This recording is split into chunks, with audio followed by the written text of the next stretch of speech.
Ayan, hello po sa ating lahat. So, si Beyonce ay lalo nga pong humanga kay Kalingap Edu dahil nga po sa... Ayan, hello po Team Edsi. Marami pong salamat sa lahat ng sumusuporta sa aking channel.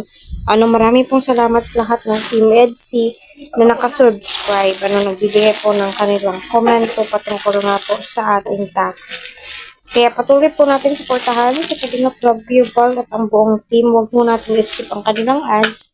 Para sa ganun nga po ay marami pa pong kababayan po natin ang kanilang malingap and syempre ang kanilang matulungan.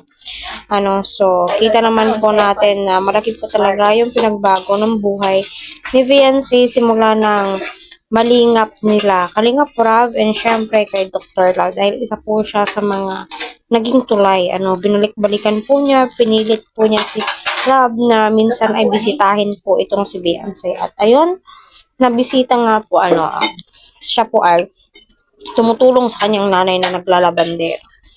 At grabe na yung story talaga ng buhay ng mga key angels ni Kalingap. Lalo na po si Viancy ay isa na po siyang ganap na milyonarya. Dahil po yan sa mga sponsors, 'di ba? Sa pag-vlog ni Kalingap at isa po yun sa mga naging tulay. Or deserve naman po niya Beyonce lahat ng blessings na natatanggap po niya, di ba? Dahil napakabait po niya very down to earth, di ba? Yes, sumanga nga po itong si Beyonce dahil nga po ito po yung time na gagaling po ni Edo na nag-scout. At nalaman na mag-vlog si Kalingap Ram ay dumaan nga po siya, no?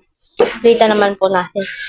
Lahat ay gagawin nga po ni Kalingap Edge, no, upang matulungan ang kanyang ka-love team. Ito po yung time na grabe no, kilig na kilig si Beyonce, hindi po siya maka-eye to eye kay Edu. Siguro naiilang dahil nga dati nga po niyang pinapanood, sinusuportahan. Kita naman po natin ngayon ka-love team na po niya, diba? Kaya marami ang nasisiyahan sa kanilang dalawa. Madami ang sumusuporta sa kanilang dalawa kasi kita naman po talaga natin napaka-vocal po nila.